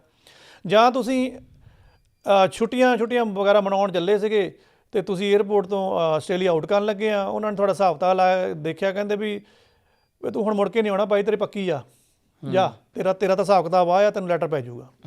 ਇੱਦਾਂ ਵੀ ਹੋ ਰਹੀ ਆ। ਤੇ ਤੀਸਰਾ ਇੱਕ ਕਾਰਨ ਇਹ ਆ ਕਿ ਤੁਸੀਂ ਛੁੱਟੀਆਂ ਕੱਟ ਕੇ ਜਦੋਂ ਵਾਪਸ ਆ ਰਹੇ ਆ, ਤੁਹਾਡਾ ਉੱਥੇ ਉਹ ਗ੍ਰਿਲ ਥੋੜ੍ਹਾ ਤੁਹਾਨੂੰ ਕਰਦੇ ਆ, ਤੁਹਾਨੂੰ ਚੈਕਿੰਗ ਕਰਦੇ ਆ, ਪ੍ਰੋਸੈਸ ਲੈਂਦੇ ਆ, ਉਹਦੇ ਵਿੱਚ ਤੁਸੀਂ ਫਾਲਟ ਹੀ ਲੱਗਦੇ ਹੋ ਤੇ ਉਹਦੇ ਨਾਲ ਹੀ ਤੁਹਾਨੂੰ ਫਿਰ ਕਹਿ ਦਿੱਤਾ ਜਾਂਦਾ ਕਿ ਭਾਈ ਲੈਟਰ ਦੀ ਵੇਟ ਕਰੋ, ਤੇਰਾ ਵੀਜ਼ਾ ਰੱਦ ਆ, ਤੂੰ ਐਂਟਰੀ ਹੋਣਾ ਹੀ ਨਹੀਂ। ਉਹ ਉੱਦਾਂ ਚਿਰ ਤੱਕ ਤੁਹਾਨੂੰ ਉੱਥੋਂ ਆਊਟ ਕਰਕੇ ਆਪਣਾ ਜਿਹੜਾ ਵੀ ਉਹ ਹਿਸਾਬ ਕਿਤਾਬ ਜਿਹਾ ਬਣਾਇਆ ਹੁੰਦਾ ਉੱਥੇ ਹੀ ਰੱਖਦੇ ਆ, ਲੈਟਰ ਆ ਜਾਂਦਾ ਤੁਹਾਨੂੰ ਫਿਰ ਨਾਲ ਚੜਾਉਣਾ ਵੀ ਸ਼ੁਰੂ ਕਰ ਦਿੰਦੇ ਆ। ਸੋ ਉਹਨਾਂ ਦਾ ਆਪਣਾ ਇੱਕ ਟ੍ਰਿਬਿਊਨਲ ਦੀ ਹੈ ਸਿਸਟਮ ਹੈ। ਪਰ ਭਾਈ ਪ੍ਰੋਬਲਮ ਆ ਕਿੱਥੇ ਰਹੀ ਹੈ? ਦੇਖੋ ਲਾ ਵੀ, ਇਹਦੇ ਵਿੱਚ ਨਾ 4-5 ਚੀਜ਼ਾਂ ਦਾ ਸਾਨੂੰ ਧਿਆਨ ਰੱਖਣਾ ਪੈਣਾ ਆ। ਅਗਰ ਤੁਸੀਂ ਉਹਦੇ ਵਿੱਚ ਪੱਕੇ ਹੋ ਜਾਂਦੇ ਆ, ਤੁਹਾਨੂੰ ਕੋਈ ਵੀਜ਼ਾ ਆਫਿਸਰ ਦੇ ਏਅਰਪੋਰਟ ਦੇ ਉੱਪਰ ਗ੍ਰਿਲ ਕਰਨ ਦੀ ਕੋਸ਼ਿਸ਼ ਕਰਦਾ ਵੀ ਆ, ਤਾਂ ਤੁਸੀਂ ਉਹਦੇ ਵਿੱਚ ਕਾਮਯਾਬ ਹੋ ਸਕਦੇ, ਕਿਉਂਕਿ ਤੁਸੀਂ ਵੈਸੇ ਤਾਂ ਸਟੂਡੈਂਟ ਹੁੰਦੇ ਆ, ਤੁਹਾਡੇ ਕੋਲ ਵੀਜ਼ਾ ਹੁੰਦਾ ਆ। ਸਿਰਫ ਕੀ ਹੈ ਕਿ ਜਦੋਂ ਤੁਹਾਨੂੰ ਗ੍ਰਿਲ ਕਰਨ ਲੱਗਦੇ ਆ, ਤੁਸੀਂ ਉੱਥੇ ਮਾਰ ਖਾ ਜਾਂਦੇ ਹੋ, ਤੁਹਾਨੂੰ ਇਨਫੋਰਮੇਸ਼ਨ ਨਹੀਂ ਪਤਾ ਲੱਗਦੀ, ਤੁਹਾਨੂੰ ਐਟ ਏ ਟਾਈਮ ਸਹੀ ਜਵਾਬ ਨਹੀਂ ਆਉਂਦਾ। ਅਤੇ ਉਹਨਾਂ ਨੇ ਵੀ ਕਿਹੜਾ ਹੁਣ ਜੇ ਮੰਨ ਲਓ ਉੱਥੇ ਕਹਿ ਲਓ ਕਿ 10 ਸਟੂਡੈਂਟ ਐਟ ਏ ਟਾਈਮ ਉਤਰੇ, ਹੁਣ 10 ਸਟੂਡੈਂਟ ਦਾ ਥੋੜ੍ਹਾ ਉਹ ਗ੍ਰਿਲ ਕਰਨਾ ਸ਼ੁਰੂ ਕਰਨਗੇ, ਚੈੱਕ ਕਰਨਾ ਸ਼ੁਰੂ ਕਰਨਗੇ, ਉਹਨਾਂ ਨੇ ਰੈਂਡਮਲੀ ਉਹ 'ਚੋਂ ਕੁਛ ਪਿਕ ਕਰ ਲੈਣੇ ਆ, ਅਤੇ ਜਿਹੜੇ ਉਹ ਪਿਕ ਕਰ ਲਏ ਆ, ਉਹਦੇ ਵਿੱਚੋਂ ਜਿਹੜੇ ਗ੍ਰਿਲਿੰਗ ਦੇ ਵਿੱਚ ਫੇਲ ਹੋ ਗਏ ਆ, ਸਮਝ ਲਓਗੇ ਉਹਨਾਂ ਦਾ ਪਤਾ ਕੱਟਿਆ ਗਿਆ। ਅਤੇ ਫਿਰ ਭਾਈ ਇਹਦਾ ਪ੍ਰੋਸੈਸ ਕੀ ਹੁੰਦਾ? ਮਤਲਬ ਕਿ ਜਦੋਂ ਕੋਈ ਸਟੂਡੈਂਟ ਉਤਰ ਗਿਆ ਹੈ ਜਾਂ ਕੋਈ ਵੀ ਬੰਦਾ ਉਤਰ ਰਿਹਾ ਉੱਥੇ ਇਮੀਗ੍ਰੇਸ਼ਨ ਦੇ ਜਾਂਦਾ ਆ, ਇਮੀਗ੍ਰੇਸ਼ਨ ਵਾਲੇ ਸਵਾਲ ਕਰਦੇ ਨੇ, ਜਾਂ ਕਹਿ ਦਿਓ ਜਿਹੜੀ ਬਾਰਡਰ ਸਿਕਿਉਰਿਟੀ ਹੈ, ਇਹ ਕਿਵੇਂ ਪਿਕ ਕਰਦੀ ਹੈ ਕਿ ਵੀ ਅਸੀਂ ਕਿਤੋਂ ਸਵਾਲ ਕਰਨਾ, ਜਾਂ ਇਹਦਾ ਪ੍ਰੋਸੈਸ ਕੀ ਹੁੰਦਾ ਆ? ਜੇ ਇਹਦੇ ਬਾਰੇ ਥੋੜ੍ਹੀ ਜਿਹੀ, ਕਿਉਂਕਿ ਸਮ ਟਾਈਮ ਇਹ ਵੀ ਹੁੰਦਾ ਕਿ ਫਸਟ ਟਾਈਮ ਕੋਈ ਸਟੂਡੈਂਟ ਆਸਟ੍ਰੇਲੀਆ ਆ ਰਿਹਾ, ਜੇ ਆਪਣੇ ਪ੍ਰੋਗਰਾਮ ਨੂੰ ਸੁਣ ਰਿਹਾ ਤਾਂ ਉਸਨੂੰ ਵੀ ਪਤਾ ਹੋਏਗਾ, ਜਾਂ ਕੋਈ ਛੁੱਟੀ 'ਤੇ ਗਿਆ ਹੋਇਆ ਵਾਪਸ ਆ ਰਿਹਾ ਉਹ ਵੀ ਇਸ ਚੀਜ਼ ਨੂੰ ਸੁਣੇ, ਤਾਂ ਕੀ ਪ੍ਰੋਸੈਸ ਹੁੰਦਾ ਜਿਸ ਤੋਂ ਆਪਾਂ ਪ੍ਰੋਪਰ ਉਸ ਪ੍ਰੋਸੈਸ ਦੇ ਥਰੂ ਚੱਲੀਏ ਅਤੇ ਆਪਾਂ ਵੀ ਬਚ ਸਕਦੇ ਹਾਂ ਕਿ ਵੀ ਇਹਨਾਂ ਗਲਤ ਤਰੀਕੇ ਨਾਲ ਜੇ ਸਾਨੂੰ। ਇਹਦੇ ਵਿੱਚ ਨਾ ਮੈਂ ਪ੍ਰੈਕਟੀਕਲ ਜਿਹੜੀਆਂ ਚੀਜ਼ਾਂ ਹੋ ਰਹੀਆਂ ਆ, ਜੋ ਸਾਡੇ ਨਾਲ ਜਦੋਂ ਗੱਲਾਂ ਬਾਤਾਂ ਹੋਣੀਆਂ ਕਿ ਆਹ ਖਬਰ ਲੱਗਣੀ, ਆਹ ਖਬਰ, ਉੱਥੋਂ ਤੱਥ ਮਿਲਦੇ ਆ ਵੀ ਅੱਛਾ ਆਹ ਕੁਛ ਹੋਣ ਡਿਆ ਹੈ। ਫਿਰ ਸਾਨੂੰ ਇਹ ਵੀ ਦੇਖਣਾ ਪੈਂਦਾ ਕਿ ਜੇ ਇਮੀਗ੍ਰੇਸ਼ਨ ਦਾ ਕੀ ਰੋਲ ਰਿਹਾ ਅਤੇ ਸਾਡੇ ਸਟੂਡੈਂਟ ਦਾ ਕੀ ਰੋਲ ਰਿਹਾ। ਦੇਖੋ, ਇਮੀਗ੍ਰੇਸ਼ਨ ਦਾ ਹੱਕ ਆ ਕਿ ਉਹ ਗ੍ਰਿਲ ਕਰੇ, ਤੁਹਾਡੀ ਇਹ ਸਮਰੱਥਾ ਹੋਣੀ ਚਾਹੀਦੀ ਹੈ ਕਿ ਉਹਨਾਂ ਦੇ ਤੁਸੀਂ ਆਨਸਰਸ ਦਿਓ। ਤੁਸੀਂ ਆਨਸਰਸ ਐਟ ਏ ਟਾਈਮ ਨਹੀਂ ਦੇ ਪਾਉਂਦੇ ਹੈਗੇ, ਇਹਦਾ ਮਤਲਬ ਤੁਹਾਨੂੰ ਖਾਮਿਆਜ਼ਾ ਭੁਗਤਣਾ ਪੈ ਸਕਦਾ ਔਰ ਬੁਰਾ ਹੋ ਸਕਦਾ ਆ। ਕੀ ਹੁੰਦਾ ਆ ਡੈਪੋਟੇਸ਼ਨ ਨੂੰ ਮੈਂ ਨਾ, ਜਿਹੜਾ ਫੇਲੀਅਰ ਤੁਹਾਡਾ ਬੰਦਾ ਡੈਪੋਟੇਸ਼ਨ ਦਾ, ਉਹਨੂੰ ਮੈਂ ਨਾ 2% ਦੇ ਵਿੱਚ ਵੰਡ ਦਿੰਦਾ। ਮੇਰੇ ਹਿਸਾਬ ਦੇ ਨਾਲ 20% ਹੁੰਦਾ ਜਿਹੜਾ ਤੁਹਾਡੀ ਲੈਕ ਆਫ ਨੌਲੇਜ, ਜਿੱਥੋਂ ਤੁਸੀਂ ਮਾਰ ਖਾਂਦੇ ਆ ਕਿ ਤੁਹਾਨੂੰ ਜਵਾਬ ਨਹੀਂ ਆਉਂਦੇ ਹੈਗੇ, ਤੁਹਾਨੂੰ ਤੁਹਾਡੀ ਪੜ੍ਹਾਈ ਦਾ ਪੁੱਛ ਲਿਆ ਜਾਂਦਾ, ਤੁਹਾਡੇ ਟੀਚਰ ਦਾ ਪੁੱਛ ਲਿਆ ਜਾਂਦਾ, ਤੁਹਾਡੇ ਕਾਲਜ ਦਾ ਨਾਮ, ਤੁਹਾਡੇ ਕਿਹੜੇ ਕੋਰਸਿਸ ਹੋ ਗਏ ਆ, ਕਿਹੜੇ ਰਹਿੰਦੇ ਆ, ਤੁਹਾਨੂੰ ਪਤਾ ਹੀ ਨਹੀਂ, ਕਿਉਂਕਿ ਤੁਸੀਂ ਤਾਂ ਕੰਮਾਂ 'ਚ ਫਸੇ ਹੋਏ ਆ, ਕਦੀ ਧਿਆਨ ਨਹੀਂ ਦਿੱਤਾ। ਉਹ ਲੈਕ ਆਫ ਨੌਲੇਜ ਤੁਹਾਨੂੰ ਕਈ ਵਾਰ ਮਰਵਾ ਦਿੰਦੀ ਆ। ਵੀਜ਼ਾ ਆਫਿਸਰ ਉਹ ਥੋੜ੍ਹਾ ਸ਼ੱਕੀ ਪੈ ਜਾਂਦਾ, ਅਗਲਾ ਕਹਿੰਦਾ ਨਹੀਂ ਦੀ, ਅਤੇ ਇਹਦਾ ਮਤਲਬ ਤੂੰ ਕਲਾਸਾਂ ਨਹੀਂ ਲਾਉਂਦਾ। ਪਰ ਇਹ ਲੈਕ ਆਫ ਨੌਲੇਜ ਨੂੰ ਤਾਂ ਤੁਸੀਂ ਆਪਣੀ ਕਹਿ ਲਓ ਕਿ ਸਮਰੱਥਾ ਵਧਾਓ, ਥੋੜਾ ਐਕਟਿਵ ਰਹੋ, ਸਿਚੁਏਸ਼ਨ ਦੇ ਹਿਸਾਬ ਨਾਲ ਤੁਸੀਂ ਠੀਕ ਰਹੋਗੇ ਤਾਂ ਤੁਸੀਂ ਬੜਾ ਆਰਾਮ ਨਾਲ ਕਵਰ ਕਰ ਜੂਗੇ, ਹੋਰ ਕੋਈ ਧੱਕਾ ਥੋੜਾ ਤੁਹਾਡੇ ਨਾਲ ਕਰ ਜਾਏਗਾ। ਸਭ ਤੋਂ ਵੱਡੀ ਪ੍ਰੋਬਲਮ ਹੈਗੀ ਆ ਫੋਨ। 80% ਤੁਹਾਡੀ ਸਿਆਪੇ ਦੀ ਜੜ ਲਵੀ ਫੋਨ ਆ। ਹੁਣ ਹੁਣ ਹੁਣ ਸਾਡੇ ਦਰਸ਼ਕ ਵੀ ਸੋਚਦੇ ਨੇ ਫੋਨ ਮਤਲਬ ਕਿ ਡੈਪੂਟੇਸ਼ਨ ਕਿੱਦਾਂ ਤੁਹਾਡੀ ਬਣਾ ਦਿੰਦਾ ਆ, ਇਹ ਤਾਂ ਕੋਈ ਗੱਲ ਨਹੀਂ ਹੋਈ, ਇਹ ਗੱਲ ਹੈ। ਕੈਨੇਡਾ ਅਮਰੀਕਾ 'ਚ ਹੈ ਜਾਂ ਨਹੀਂ ਹੈ ਮੈਨੂੰ ਨਹੀਂ ਪਤਾ, ਉਹਨਾਂ ਦੇ ਲਾਅ। ਆਸਟ੍ਰੇਲੀਆ ਦੇ ਵਿੱਚ ਹੈ। ਆਸਟ੍ਰੇਲੀਆ ਦੇ ਵਿੱਚ ਜਦੋਂ ਕਿਸੇ ਨੂੰ ਗ੍ਰਿਲ ਕੀਤਾ ਜਾਂਦਾ ਨਾ, ਗ੍ਰਿਲ ਦਾ ਸਭ ਤੋਂ ਪਹਿਲੀ ਪ੍ਰੋਸੈਸ ਹੁੰਦੀ ਤੁਹਾਡੇ ਫੋਨ ਨੂੰ ਗ੍ਰਿਲ ਕੀਤਾ ਜਾਂਦਾ, ਤੁਹਾਡੇ ਫੋਨ ਤੇ ਝਾਤੀਆਂ ਮਾਰੀ ਜਾਂਦੀਆਂ। ਤੇ ਅੱਜ ਜਿਹੜਾ ਫੋਨ ਤੁਹਾਡੇ ਹੱਥਾਂ 'ਚ ਸਮਾਰਟਫੋਨ ਆ, ਜੇ ਇਹਦੇ ਉੱਪਰ ਕਿਸੇ ਦੀ ਇੱਕਦਮ ਝਾਤੀ ਪੈ ਗਈ ਕਿ ਤੁਹਾਡੇ ਕੋਲ ਤਾਂ ਨਹੀਂ, ਲੋਕ ਖਲਵਾ ਲੈਣਾ ਆ, ਉਹਦੇ ਵਿੱਚੋਂ ਫਿਰ ਕੀ ਨਿਕਲ ਰਿਹਾ ਆ, ਸਾਰੇ ਸਿਆਪੇ ਦੀ ਜੜ ਹੋਇਆ। ਸੋ 80% ਫੋਨ ਆ ਤੁਹਾਡੀ ਡੈਪੂਟੇਸ਼ਨ ਕਰਵਾਉਂਦਾ, ਤੇ 20% ਆ ਜਿਹੜਾ ਤੁਹਾਡੀ ਲੈਕ ਆਫ ਨੌਲੇਜ ਆ। ਲੈਕ ਆਫ ਨੌਲੇਜ ਨੂੰ ਚੱਕ ਸਕਦੇ ਆ, ਪਰ ਜੇ ਆਹ ਗਲਤੀਆਂ ਤੁਸੀਂ ਫੋਨ ਵਾਲੀਆਂ ਕਰਦੇ ਰਹੇ ਨਾ, ਤੁਹਾਨੂੰ ਕੋਈ ਨਹੀਂ ਬਚਾ ਸਕਦਾ। ਲਓ ਦੇਖ ਲਓ ਕੀ ਹੁੰਦਾ, ਜਿਹੜਾ ਸਾਨੂੰ ਖਬਰਾਂ ਦੇ ਵਿੱਚ ਮਿਲਦਾ ਔਰ ਸਾਨੂੰ ਲਿਖਣਾ ਪੈਂਦਾ, ਤੇ ਕਈ ਵਾਰ ਫਿਰ ਨਮੋਸ਼ੀ ਵੀ ਹੁੰਦੀ ਹੈ ਕਿ ਯਾਰ ਕਿਉਂ ਨਹੀਂ ਤੁਸੀਂ ਬੰਦੇ ਦੇ ਪੁੱਤ ਬਣਦੇ ਹੈਗੇ। ਹੁਣ ਮੈਂ ਇਹੀ ਸ਼ਬਦ ਵਰਤੂੰਗਾ।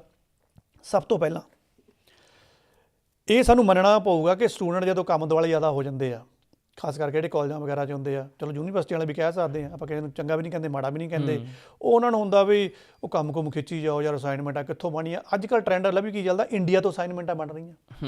ਉਹਨਾਂ ਨੂੰ ਪੈਸੇ ਦੇ ਦਿੰਦੇ, ਚੱਲ 1000 ਰੁਪਈਆ ਤੈਨੂੰ ਦੇ ਦਿੰਦੇ ਆ, ਇੰਡੀਆ ਵਾਲੇ ਕਿਸੇ ਨੂੰ 1000 ਰੁਪਈਆ ਹੀ ਬਹੁਤ ਆ, ਸੋ ਇੱਥੇ ਤਾਂ ਕਪਲ ਆਫ ਡਾਲਰ ਹੀ ਬਣਨੇ ਆ। ਹੁਣ ਮਸਲਾ ਕੀ ਆ, ਜਿਹੜੀ ਆਪਾਂ ਕਮਿਊਨੀਕੇਸ਼ਨ ਕਰਦੇ ਆ, ਕਈ ਵਾਰ ਆਪਾਂ ਨਾਰਮਲ ਕਰ ਦਿੰਦੇ ਆ ਮੈਸੇਜ, ਕਈ ਵਾਰ ਆਪਾਂ WhatsApp ਬਹੁਤ ਯੂਜ਼ ਕਰਦੇ ਆ, ਹਿਸਟਰੀ ਕਦੀ ਆਪਾਂ ਡਿਲੀਟ ਨਹੀਂ ਕਰਦੇ ਹੈਗੇ, ਉਹ 'ਚ ਲਿਖਿਆ ਹਾਂ ਵੀ ਮੇਰੀ ਅਸਾਈਨਮੈਂਟ ਹੋ ਗਈ ਰੈਡੀ, ਹਾਂ ਤੁਹਾਨੂੰ ਪੈਸੇ ਪਹੁੰਚ ਗਏ, ਹਾਂਜੀ ਭਾਜੀ ਪਹੁੰਚ ਗਏ ਆ, ਤੁਹਾਡੀ ਮੈਂ ਪਾ ਰਿਹਾ ਜੀ PDF, ਉਹ ਸਾਰੀਆਂ ਚੈੱਕ ਹੋ ਜਾਂਦੀਆਂ। ਅਗਲੇ ਕਹਿੰਦੇ ਤੂੰ ਪੜ੍ਹਦਾ ਇੱਥੇ ਅਸਾਈਨਮੈਂਟਾਂ ਤਾਂ ਨਹੀਂ ਉੱਥੋਂ ਬਣ ਕੇ ਆਉਂਦੀਆਂ, ਭਾਈ ਤੂੰ ਤਾਂ ਪੜ੍ਹਨ ਦੇ ਕਾਬਲ ਹੀ ਹੈ ਨਹੀਂਗਾ। ਸਭ ਤੋਂ ਪਹਿਲੀ ਪ੍ਰੋਬਲਮ ਇਹ ਜੋ ਤੁਹਾਡਾ ਫੋਨ ਚੈੱਕ ਹੁੰਦਾ। ਦੂਸਰੀ ਪ੍ਰੋਬਲਮ ਜੇ ਆਸਟ੍ਰੇਲੀਆ ਦਾ ਆਪਾਂ ਲਾਅ ਦੇਖੀਏ, ਸਟੂਡੈਂਟ ਦੇ ਫੋਨ ਦੇ ਵਿੱਚੋਂ ਜਿਹੜੇ ਆਪਾਂ WhatsApp ਗਰੁੱਪ ਆਪਾਂ ਬਹੁਤ ਜੁਆਇਨ ਕਰਦੇ ਹਾਂ, ਬੜਾ ਸ਼ੌਂਕ ਹੁੰਦਾ ਸਾਨੂੰ, ਅਵਾਇਡਮੈਂਟ ਬਣਿਓ ਫਲਾਨਾ, ਪੋਰਨ ਮਟੀਰੀਅਲ ਨਿਕਲ ਰਿਹਾ ਫਿਰ ਹਜੇ ਵੀ। ਤੇ ਇੱਥੇ ਪੋਰਨ ਤਾਂ ਤੁਸੀਂ ਹਿਊਮਨ ਦਾ ਪੋਰਨਸ ਕੋਈ ਲੈ ਕੇ ਆਉਂਦੇ ਹੋ, ਉਹ ਤਾਂ ਹੋ ਸਕਦਾ ਤੁਹਾਨੂੰ ਜੇਲ੍ਹ 'ਚ ਹੀ ਛੱਡ ਦੇਣ। ਡੈਪੂਟੇਸ਼ਨ ਤਾਂ ਬਹੁਤ ਛੋਟੀ ਗੱਲ ਆ ਭਾਈ। ਮੈਨੂੰ ਲੱਗਿਆ ਸੀਗਾ ਕਿ ਸਿਰਫ ਚਾਈਲਡ ਪੋਰਨੋਗ੍ਰਾਫੀ ਦੇ ਉੱਤੇ ਕਰਦੇ ਆ। ਨਹੀਂ, ਜੇ ਜਿਹੜਾ ਨਵਾਂ ਲਾਅ ਆ ਨਾ, ਕਿਸੇ ਵੀ ਤਰ੍ਹਾਂ ਦੀ ਪੋਰਨ ਤੁਹਾਡੇ ਕੋਲ ਕੁਝ ਵੀ ਐਵੀਡੈਂਸ ਮਿਲ ਗਿਆ, ਵੀਡੀਓ ਈਵਨ ਕਿ ਫੁਟੇਜ ਵੀ, ਤੁਸੀਂ ਰਗੜੇ ਗਏ ਆ। ਬੱਚਿਆਂ ਲਈ ਤਾਂ ਬਹੁਤ ਹੀ ਜ਼ਿਆਦਾ ਘਾਤਕ ਹੈ ਜੇ ਬੱਚਿਆਂ ਦੀ ਨਿਕਲ ਗਈ, ਜੇ ਅਡਲਟਸ ਦੀ ਵੀ ਨਿਕਲ ਗਈ ਆ, ਸਵਾਲ ਜਵਾਬ ਹੋ ਜਾਣੇ ਵੀ ਇਹ ਕੀ ਕੱਲ੍ਹ ਹੀ ਰੱਖਿਆ ਹੋਇਆ, ਤੂੰ ਪੜ੍ਹਨ ਆਉਂਦਾ ਕਿ ਆਹ ਚੀਜ਼ਾਂ ਵੇਚਣ ਲੈਣ ਆਉਣਾ ਆ। ਤੀਸਰਾ ਹੁਣ ਇਹਨਾਂ ਨੇ ਐਡ ਕਰਤਾ ਜੇ ਐਨੀਮਲ ਦਾ ਪੋਰਨ ਵੀ ਕੋਈ ਨਿਕਲ ਗਿਆ, ਅਸੀਂ ਬਹੁਤ ਸ਼ੌਂਕ ਨਾਲ ਰੱਖਦੇ ਦੇਖਦੇ ਉਹਨਾਂ ਨੂੰ, ਜਾਂ ਗਰੁੱਪ ਬਣੇ ਹੁੰਦੇ ਇੰਡੀਆ ਤੇ ਹੋਰ ਵੀ ਵਿੱਚ ਸ਼ਾਮਲ ਹੁੰਦੇ ਨਾ, ਐਕਸਚੇਂਜ ਹੁੰਦਾ ਰਹਿੰਦਾ, ਤੁਹਾਡੀ ਗੈਲਰੀ ਸੇਵ ਹੋ ਜਾਂਦਾ ਆ, ਅਗਲੇ ਨੇ ਤਾਂ ਗੈਲਰੀ ਵੀ ਤੁਹਾਡੀ ਖੋਲ੍ਹ ਕੇ ਦੇਖਣੀ ਆ। ਉੱਥੋਂ ਬਹੁਤ ਜ਼ਿਆਦਾ ਸਟੂਡੈਂਟ ਵਿੱਚ ਪੋਰਨ ਸਮੱਗਰੀ ਪਈ ਆ। ਫਿਰ ਸਟੂਡੈਂਟ ਪੁੱਛਦੇ ਆਹ ਕਿੱਥੋਂ ਆਇਆ ਜੀ? ਇਹ ਨਹੀਂ ਜੀ ਮੇਰਾ ਨਹੀਂ ਹੈਗਾ ਜੀ, ਇਹ ਤਾਂ ਜੀ ਗਰੁੱਪ ਬਣਾਇਆ ਹੋਇਆ ਸੀਗਾ ਤੇ ਉਹ ਦੋਸਤਾਂ ਨੇ ਪਾ ਦਿੱਤਾ ਜੀ, ਮੇਰਾ ਇਹਨਾਂ ਕੋਈ ਲੈਣਾ ਦੇਣਾ, ਫੋਨ ਤੇਰਾ ਹੈ ਨਾ, ਤੂੰ ਕਿਉਂ ਸਾਂਭਿਆ ਹੋਇਆ, ਤੇ ਤੂੰ ਇਹਦਾ ਜ਼ਿੰਮੇਵਾਰ ਆ। ਠੀਕ ਆ ਜੀ। ਤੁਹਾਡੀ ਚੈਟ ਚੈੱਕ ਕੀਤੀ ਜਾਂਦੀ ਆ। ਚੈਟ ਦੇ ਵਿੱਚ ਤੁਸੀਂ ਕਈ ਵਾਰ ਗੱਲਾਂ ਬਾਤਾਂ ਇਹੋ ਜਿਹੀਆਂ ਕਰ ਜਾਂਦੇ ਆ ਆਪਣੇ ਇੰਪਲੋਇਜ਼ ਦੇ ਨਾਲ, ਕਿਉਂਕਿ ਸੱਟੀਆਂ ਲਾਈਆਂ ਹੁੰਦੀਆਂ ਆ, ਭਾਈ ਉਹ ਭਾਜੀ ਸੈਲਰੀ ਪਾਤੀ ਸੀ ਮੈਂ, ਉਹ ਭਾਜੀ ਤੁਸੀਂ ਮੇਰਾ ਉਹ ਸੁਪਰਨੇਸ਼ਨ ਨਹੀਂ ਓਕੇ ਕੀਤਾ, ਉਹ ਭਾਜੀ ਤੁਹਾਡਾ ਤਾਂ ਅਕਾਊਂਟੈਂਟ ਉਹ ਦੁਬਾਰਾ ਮੇਰੇ ਕੋਲ ਪੈਸੇ ਮੰਗੀ ਜਾਂਦਾ, ਮੈਂ ਤਾਂ 2 ਸੈਲਰੀ ਦੇ ਪੈਸੇ ਪਹਿਲੇ ਦਿੱਤੇ ਹੋਏ ਆ। ਉਹ ਭਾਈ ਇਹ ਚੈਟ ਤੁਹਾਡੀ ਚੈੱਕ ਹੁੰਦੀ ਆ ਸਭ ਤੋਂ ਪਹਿਲਾਂ ਫੋਨ ਦੇ ਵਿੱਚੋਂ। ਅਗਰ ਉਹਨਾਂ ਨੇ ਕੋਈ ਇਹੋ ਜਿਹਾ ਵੀ ਐਵੀਡੈਂਸ ਮਿਲ ਗਿਆ ਆ, ਉਹਨੂੰ ਚੈੱਕ ਤੁਹਾਡੇ ਮੂਹਰੇ ਰੱਖ ਦੇਣਾ ਵੀ ਪੁੱਤਰਾ ਪੜ੍ਹਨਾ ਆਉਂਦਾ ਕਿ ਤੂੰ ਆਹ ਕੰਮ ਕਰਨਾ ਆਉਂਦਾ ਆ। ਸੋ ਆਪਣੇ ਵਰਕ ਦਾ ਜਿਹੜਾ ਖਾਖਾ ਆ ਤੁਸੀਂ ਆਪ ਹੀ ਖੋਲ੍ਹ ਕੇ ਮੂਹਰੇ ਰੱਖ ਦਿੰਦੇ ਹੋ। ਹੁਣ ਦੂਸਰਾ ਹੁੰਦਾ ਕਿ ਵਿਜ਼ਟਰ ਵੀਜ਼ੇ 'ਤੇ ਆਏ ਸੀ, ਆਪਾਂ ਸਟੂਡੈਂਟ ਵੀਜ਼ਾ ਲੈ ਲਿਆ, ਉਹਨੂੰ ਬਹੁਤ ਗ੍ਰਿਲ ਕਰਦੇ ਆ, ਬੜਾ ਦੇਖਦੇ ਆ ਵੀ ਤੂੰ ਕਿਉਂ ਲਿਆ ਜਾਂ ਕੀ ਚੱਕਰ ਹੈ। ਜਿੱਥੇ ਤੁਹਾਡਾ ਜਵਾਬ ਸਹੀ ਨਹੀਂ ਆਇਆ, ਉਹਨੇ ਕਹਿਣਾ ਨਹੀਂ ਤੂੰ ਵਿਜ਼ਟਰ ਹੀ ਆਇਆ ਸੀ ਨਾ, ਤੇਰਾ ਕੰਮ ਖਤਮ ਹੋ ਗਿਆ, ਚੱਲ ਵਾਪਸ ਤੂੰ। ਇੱਦਾਂ ਦੇ ਬਹੁਤ ਕਾਰਨ ਹੈਗੇ ਆ। ਜਾਂ ਜਦੋਂ ਸਟੂਡੈਂਟ ਦੁਬਾਰਾ ਛੁੱਟੀ ਕੱਟ ਕੇ ਆਉਂਦਾ, ਪਹਿਲਾਂ ਤਾਂ ਮੈਂ ਸਟੂਡੈਂਟ ਨੂੰ ਨਾ ਸਾਫ਼ ਸ਼ਬਦਾਂ 'ਚ ਕਹਿ ਦਿੰਦਾ ਕਿ ਇਸ ਵੇਲੇ ਜਿਹੜਾ ਨਾ ਮਾਹੌਲ ਹੈ ਬੜਾ ਤੱਤਾ ਆ, ਕੋਸ਼ਿਸ਼ ਕਰੋ ਤੁਸੀਂ ਅਬਲਾ ਤਾਂ ਨਾ ਜਾਓ ਜਦੋਂ ਤੱਕ ਤੁਹਾਡਾ ਮਾੜਾ ਮੋਟਾ TR ਜਾਂ PR ਜਾਂ ਤੁਹਾਡਾ ਜਿਹੜਾ ਇੱਕ ਹੁੰਦਾ ਵੀਜ਼ਾ ਜਿਹਦੇ ਤੁਸੀਂ ਆ ਜਾ ਸਕਦੇ ਆ, ਮੈਨੂੰ ਉਹਦਾ ਨਾਂ ਜਿਹਾ ਭੁੱਲ ਗਿਆ, ਉਹ ਚੇਂਜ ਹੋ ਜਾਂਦਾ, ਤੁਹਾਡਾ ਕਨਵਰਟ ਹੋ ਜਾਂਦਾ।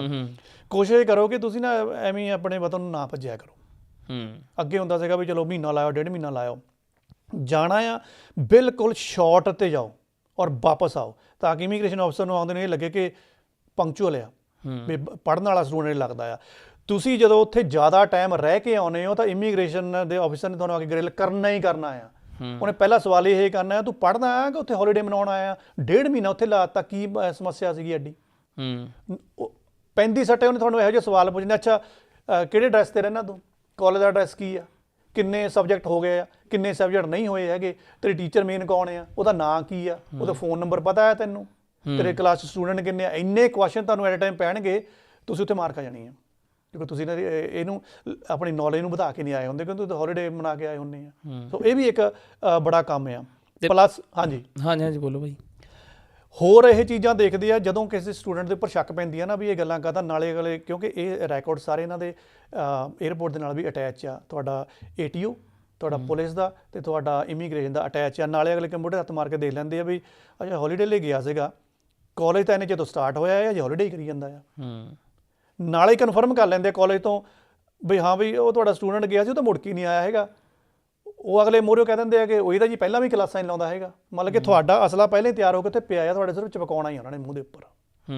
ਜੀ ਭਾਈ ਇੱਕ ਵੈਸੇ ਚਲੋ ਇੱਕ ਵਨ ਲਾਈਨ ਛੋਟਾ ਜਿਹਾ ਇੱਕ ਕਿ ਇਹ ਜਦੋਂ ਕੋਈ ਸਟੂਡੈਂਟ ਆ ਰਿਹਾ ਆਸਟ੍ਰੇਲੀਆ ਦੇ ਵਿੱਚ, ਕਿ ਏਅਰਪੋਰਟਸ ਦਾ ਵੀ ਫਰਕ ਪੈਂਦਾ ਕਿ ਵੀ ਤੁਸੀਂ ਸਿਡਨੀ ਉਤਰੇ ਹੋ ਵੀ ਉੱਥੇ ਜ਼ਿਆਦਾ ਚੈਕਿੰਗ ਹੁੰਦੀ ਹੈ, ਤੁਸੀਂ ਪਰਥ ਉਤਰ ਜਾਓ ਉੱਥੇ ਘੱਟ ਹੋਊਗੀ, ਇਹੋ ਜਿਹਾ ਕੁਛ ਵੀ ਤੁਹਾਨੂੰ ਲੱਗਦਾ ਕੁਛ ਹੈ ਦਾ ਫਰਕ ਪੈਂਦਾ? ਨਹੀਂ, ਫਰਕ ਸਿਰਫ ਇੰਨਾ ਹੀ ਹੋਊਗਾ ਵੀ ਸਿਡਨੀ ਮੈਲਬੌਰਨ 'ਚ ਰਸ਼ ਜ਼ਿਆਦਾ ਹੋਊਗਾ, ਪਰਥ ਦੇ ਵਿੱਚ ਜਾਂ ਬ੍ਰਿਸਬਨ 'ਚ ਰਸ਼ ਘੱਟ ਹੋਊਗਾ। ਪਰ ਜੇ ਮੰਨ ਲਓ ਸਿਡਨੀ 20 ਸਟੂਡੈਂਟ ਉਤਰੇ ਆ, ਹੋ ਸਕਦਾ ਉਹ 'ਚੋਂ 7 ਗ੍ਰਿਲ ਕਰ ਦੇਣ ਉਹ। ਜੇ ਬ੍ਰਿਸਬਨ ਦੇ ਵਿੱਚ 10 ਉਤਰੇ, ਹੋ ਸਕਦਾ 2 ਗ੍ਰਿਲ ਕਰ ਲੈਣ। ਇਹ ਵੀਜ਼ਾ ਆਫਿਸਰ ਦੀ ਆਖਿਆ ਜਿਹਨੇ ਤੁਹਾਨੂੰ ਇਹ ਪਰਖ ਕਰਨੀ ਹੈ ਕਿ ਤੁਸੀਂ ਜੈਨੂਅਨ ਕਿ ਅਨਜੈਨੂਅਨ ਹੈ। ਔਰ ਉਹ ਜੈਨੂਅਨ ਅਨਜੈਨੂਅਨ ਤੁਹਾਡਾ ਰੈਕੋਰਡ ਰੈਂਡਮਲੀ ਜਦੋਂ ਚੱਕ ਲੈਂਦੇ ਆ, ਪਤਾ ਨਹੀਂ ਕਿਹਦਾ ਨੰਬਰ ਲੱਗ ਜਾਣਾ, ਉਹਨੇ ਦੇਖਣਾ ਕਿ ਅੱਛਾ ਇਹਦਾ ਪਿਛਲਾ ਹਿਸਾਬ ਦਾ ਵਾਹ ਆ, ਉੱਪਰੋਂ ਛੁੱਟੀਆਂ ਕੱਟ ਕੇ ਆਉਂਦਾ ਆ, ਉਹਨੇ ਰੋਕ ਲੈਣਾ। ਚਲੋ ਇਸ ਦੇ ਨਾਲ ਹੀ ਆਪਾਂ ਇੱਕ ਹੋਰ ਜਿਹੜਾ ਬੜਾ ਅਲੱਗ ਜਿਹਾ ਟੌਪਿਕ ਹੈ, ਮੈਂ ਸੋਚਿਆ ਕਿ ਚਲੋ ਇਹ ਵੀ ਇਮੀਗ੍ਰੇਸ਼ਨ ਦੇ ਨਾਲ ਹੀ ਰਿਲੇਟਡ ਹੈ ਕਿ ਕੁਝ ਕੁ ਪਹਿਲਾਂ ਵੀ ਬੜੇ ਰੌਲੇ ਪੈਂਦੇ ਰਹੇ ਇਸ ਗੱਲ ਦੇ ਉੱਤੇ, ਪਰ ਲੇਕਿਨ ਜੇ ਤੁਸੀਂ ਮੈਨੂੰ ਇਹਦੇ ਬਾਰੇ ਥੋੜ੍ਹਾ ਜਿਹਾ ਦੱਸੋ ਕਿ ਜਿੱਦਾਂ ਇੰਗਲੈਂਡ ਦੇ ਵਿੱਚ ਮੰਨਿਆ ਜਾਂਦਾ ਕਿ ਵੀ ਜੇ ਤੁਸੀਂ ਬੱਚਾ ਕਰ ਲਓ ਤਾਂ ਮਤਲਬ ਕਿ ਤੁਸੀਂ ਉੱਥੇ ਪੱਕੇ ਹੋ ਸਕਦੇ ਹੋ, ਤੁਹਾਡੇ ਚਾਂਸਿਸ ਹੈਗੇ ਵੀ ਤੁਸੀਂ 6-7 ਸਾਲ ਇੰਡੀਆ ਨਾ ਜਾਓ, ਤੁਹਾਡਾ ਬੱਚਾ ਵੱਡਾ ਹੋ ਜਾਵੇ, ਉਹਦਾ ਕੰਟਰੀ ਆਊਟ ਨਾ ਕਰੋ, ਤੁਹਾਨੂੰ PR ਮਿਲ ਜਾਏਗੀ ਉਸ ਬੇਸ 'ਤੇ। ਔਰ ਆਸਟ੍ਰੇਲੀਆ ਦੇ ਵਿੱਚ ਵੀ ਕੁਛ ਇਸ ਤਰੀਕੇ ਦੇ ਕਾਨੂੰਨ ਨੇ ਕਿ ਵੀ ਬੱਚਾ ਪੈਦਾ ਹੋ ਜਾਂਦਾ, ਉਹ PR ਲੈ ਲੈਂਦਾ, ਪਰ ਮਾਂ-ਬਾਪ ਫਿਰ ਵੀ ਕੱਚੇ ਰਹਿੰਦੇ ਆ, ਮਤਲਬ ਬੱਚੇ ਪੱਕੇ ਹੋ ਗਏ ਆ ਅਤੇ ਮਾਂ-ਬਾਪ ਕੱਚੇ ਹੀ ਨੇ। ਇਸ ਦਾ ਕੀ ਪ੍ਰੋਸੈਸ, ਮਤਲਬ ਇਹ ਕਿਉਂ ਹੋ ਰਿਹਾ ਜੀ, ਜਾਂ ਕੀ ਕਾਰਨ ਨੇ, ਜਾਂ ਕੀ ਇਸ ਦਾ ਲਾਅ ਹੈ? ਥੋੜ੍ਹਾ ਜਿਹਾ ਇਸ ਦੇ ਬਾਰੇ ਜ਼ਰੂਰ ਦੱਸੋ ਜੀ, ਤਾਂ ਕਿ ਜੇ ਕਿਸੇ ਦੇ ਨਾਲ ਇਹ ਮਤਲਬ ਕੋਈ ਪਲੈਨਿੰਗ ਕਰ ਰਿਹਾ ਕਿ ਵੀ ਸ਼ਾਇਦ ਬੱਚੇ ਸਾਡੇ ਹੁਣ 10 ਸਾਲ ਦੀ ਏਜ 'ਤੇ ਵੱਧ ਗਏ ਨੇ ਅਤੇ ਉਹ ਪੱਕੇ ਹੋ ਗਏ ਅਤੇ ਅਸੀਂ ਵੀ ਨਾਲ ਪੱਕੇ ਹੋ ਜਾਵਾਂਗੇ।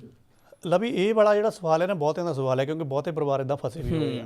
ਅਤੇ ਇਸ ਟਾਈਮ ਇੱਕ ਨਾ ਕਹਿ ਲਓ ਵੀ ਗੱਲਬਾਤ ਆਵੇਂ ਹਵਾ ਦੇ ਵਿੱਚ ਚੱਲਦੀ ਆ, ਉਹ ਨਹੀਂ ਜੀ ਕੋਈ ਨਹੀਂ, ਮਾਂ ਪਿਓ ਹੁਣ ਆਟੋਮੈਟਿਕਲੀ ਆ ਵੀ ਪੱਕੇ ਹੋ ਜਾਣੇ ਆ, ਵੀ ਚਿੰਤਾ ਕਰਨ ਦੀ ਲੋੜ ਨਹੀਂ ਹੈਗੀ।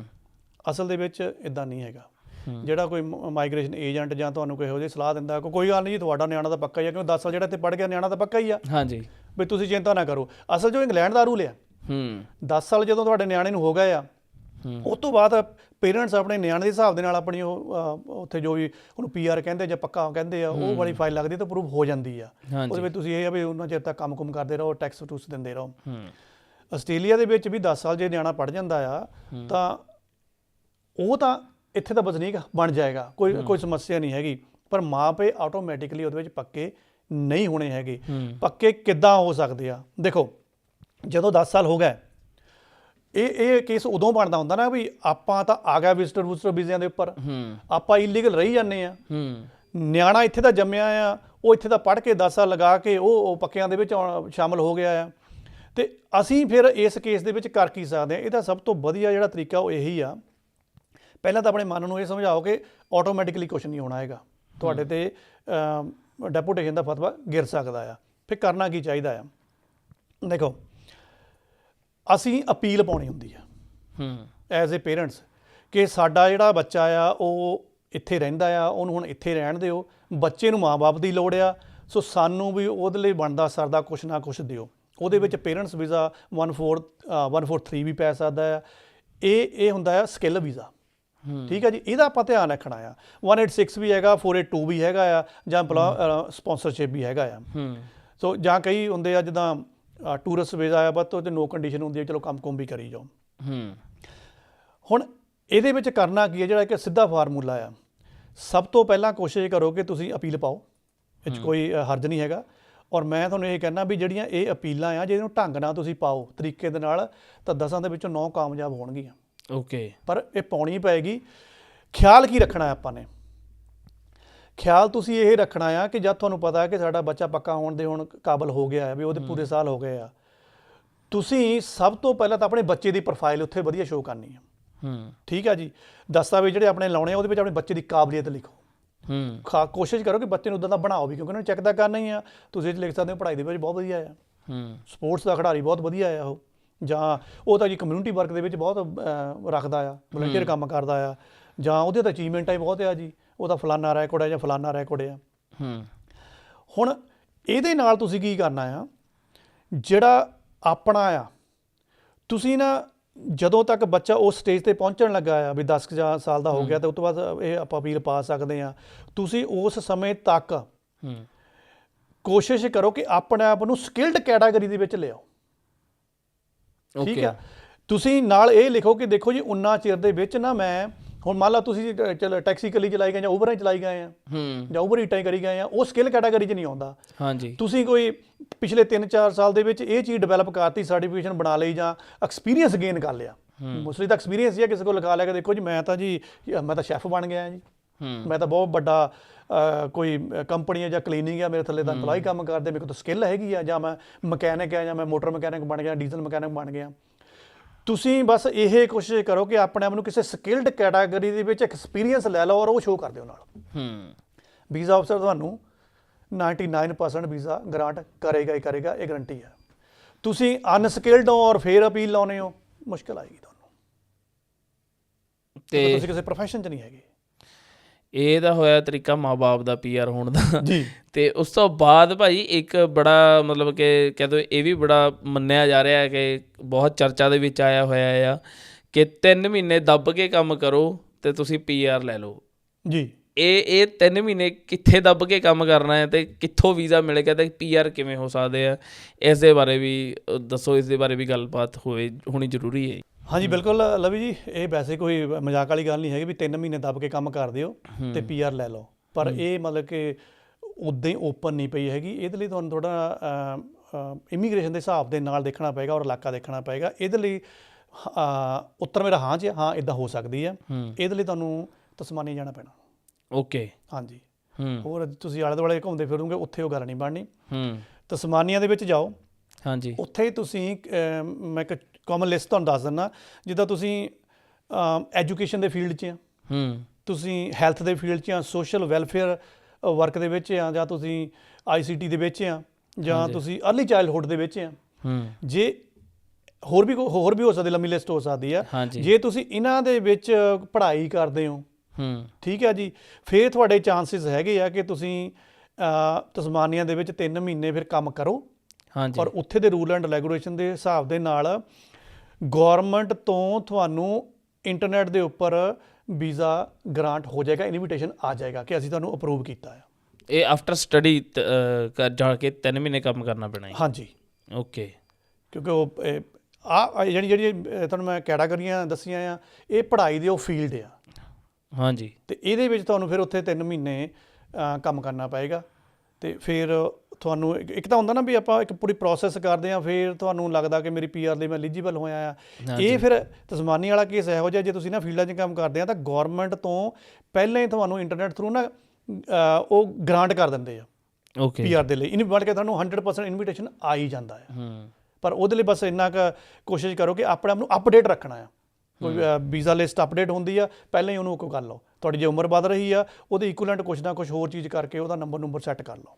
ਤਾਂ ਇਹ ਪੋਸੀਬਲ ਆ, ਤਸਮਾਨੀਆ ਦੇ ਵਿੱਚ ਪੋਸੀਬਲ ਹੈ। ਅਤੇ ਇਨਵੀਟੇਸ਼ਨ ਤੋਂ ਭਾਈ ਇੱਕ ਹੋਰ ਵੀਜ਼ਾ ਵੀ ਨਾਲ ਆਉਂਦਾ ਆ 189 ਅਤੇ 482, ਵੀ ਇੱਦਾਂ ਦੇ ਜਿਹੜੇ ਇਹ 2 ਵੀਜ਼ੇ ਜਿਹੜੇ PR ਦਾ ਮਤਲਬ ਇਹਨਾਂ ਦੋਨਾਂ 'ਤੇ ਸਵਾਲ ਆਉਂਦਾ ਕਿ ਵੀ PR ਲੋਕ ਇਹਨਾਂ ਦੇ ਥਰੂ ਹੀ ਬਹੁਤ ਜ਼ਿਆਦਾ ਅਪਲਾਈ ਕਰਦੇ ਆ ਜੀ। ਜਾਂਦੇ ਦੱਸ ਦਿੰਦੇ ਆ ਵੀ ਇਹਨਾਂ ਦਾ ਕੀ ਫ਼ਰਕ ਹੈ। 189 ਆਉਣ ਵਾਲਾ ਆ ਜੀ। ਹਾਂਜੀ। ਠੀਕ ਹੈ ਜੀ। ਸਾਰੇ ਸ਼ਾਇਦ ਇਹਦੇ ਵਿੱਚ ਹਜੇ ਐਪਲੀਕੇਬਲ ਨਹੀਂ ਹੋਣਗੇ, ਪਰ ਇਹ ਆਉਣ ਵਾਲਾ ਆ। ਇਹਦੇ ਵਿੱਚ ਮੈਂ ਦੱਸ ਦਿੰਦਾ ਜਿੰਨੀ ਕਿ ਮੈਨੂੰ ਇਹਦੀ ਜਾਣਕਾਰੀ ਮਿਲੀ ਆ। ਦੇਖੋ, ਆਪਾਂ ਕਰਦੇ ਹੈਗੇ ਇਨਵੀਟੇਸ਼ਨ ਦੀ ਵੇਟ ਕਰਦੇ ਹੁੰਦੇ ਆ।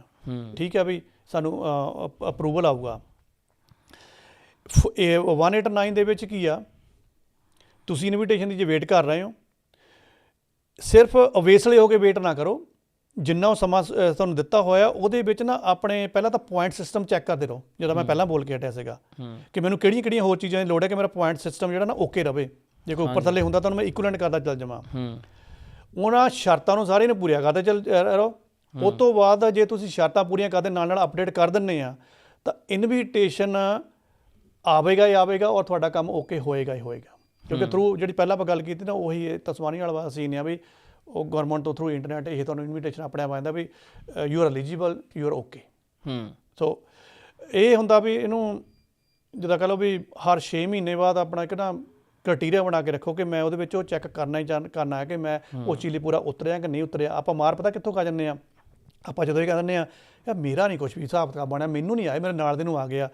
ਕਿਉਂਕਿ ਆਪਾਂ ਉਸ ਟਾਈਮ ਪੀਰੀਅਡ ਦੇ ਵਿੱਚ ਨਾ ਆਪਣੇ ਆਪ ਨੂੰ ਚੈੱਕ ਨਹੀਂ ਕਰਦੇ ਕਿ ਮੈਂ ਉਹਦੇ ਲਈ ਪੂਰਾ ਹੁਣ ਕਾਬਲ ਹੈ ਵੀ ਹੈਗਾ ਆ। ਹਾਂਜੀ, ਬਸ ਹਰੇਕ 6 ਮਹੀਨੇ ਬਾਅਦ ਚੈੱਕ ਕਰ ਲਿਆ ਕਰੋ ਅਤੇ ਤੁਹਾਡਾ ਇਹ ਬੜਾ ਈਜ਼ੀਲੀ ਬਣ ਜਾਂਦਾ ਆ।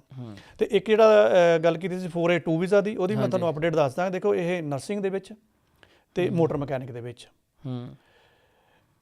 ਜੇ ਆਪਾਂ ਮੋਟਰ ਮਕੈਨਿਕ ਦੀ ਗੱਲ ਕਰੀਏ, ਸਭ ਤੋਂ ਪਹਿਲੀ ਗੱਲ ਤਾਂ ਮੈਂ ਦੱਸਦਾ ਮੋਟਰ ਮਕੈਨਿਕ ਦੇ ਵਿੱਚ ਜਿਹੜਾ ਵੀ ਕੋਰਸਿਸ ਦੇ ਵਿੱਚ ਲੱਗੇ ਹੋਏ ਨਾ, ਸਭ ਤੋਂ ਜ਼ਿਆਦਾ ਛਾਪੇ 'ਚ ਪੈਂਦੇ ਆ।